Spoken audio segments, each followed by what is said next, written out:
The man ran into his first love when he hit rock bottom. Both of them were art students back in college. After graduation, their lives took completely different paths. Annie is now a somewhat famous painter in the art world. Jack became a window cleaner. Back in college, Jack was obsessed with painting. He even turned down Annie's advances back then.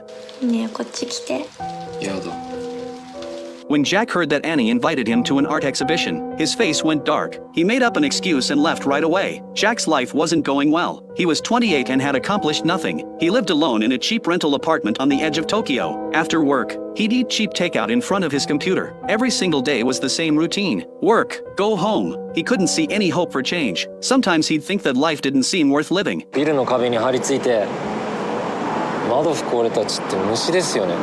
The next day, Jack went to the art exhibition anyway. Annie wasn't in the gallery that day. Jack walked halfway through the gallery. The walls were covered with Annie's paintings. The paintings had clever compositions and restrained colors. Each one had a huge price tag. He looked at them for a few minutes, then turned around and left. These paintings made him feel uncomfortable, not because he was jealous, but because they reminded him of what he'd given up. Jack had actually come to the exhibition hoping to find Annie for help. A few days ago, he'd collapsed without warning at a construction site. His co-workers took him to the hospital. He went through a full battery of tests. His last bit of savings got wiped out, but he wasn't there to borrow money. The hospital called and said someone had to be there as family when he picked up his test results. His parents were back home. Jack could only ask Annie to pretend to be his sister. The next morning, Annie showed up at the hospital early. She started a conversation with Jack to break the ice. She said she'd won the art award that Jack had dreamed about so badly back in school. She wanted to hear what he thought about it, but Jack's reaction was cold. He said congratulations, but his eyes never left the computer screen. Finally, Annie snapped. In Annie's eyes, Jack had more talent than she did. All he had to do was stick with it and he could make it big.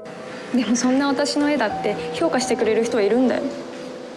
私は絵を描き続ける才能はヒロちゃんよりあるかもね。はっきり言ってさ、俺なんてどうでもいいんだけど。 Annie left, disappointed. Jack panicked. Without her there, he couldn't get his test results. That's when a loud argument suddenly broke out in the lobby. A high school girl in her uniform was blocking a middle-aged man. She said he'd ripped her school uniform. Jack happened to walk by. He mumbled something under his breath. The girl's anger turned straight toward him. She stepped up close, her chin slightly raised. There was no fear in her eyes. Jack pulled out his wallet. He paid for the man's uniform damage. He threw in an extra 1,000 yen on top of that. He asked the girl to pretend to be his sister. He needed her to go with him to see the doctor and get his test results. The doctor used a lot of medical terms. Jack only registered 2 things. He had stomach cancer. He had 3 months left to live. On the way out, the girl helped him look up stomach cancer symptoms online. The search results said the disease was incurable. Jack stared blankly at the motorcycle beneath him. He was a lazy, unemployed kid, but he'd never imagined his life would end like this. Suddenly the girl next to him said something. あのさ、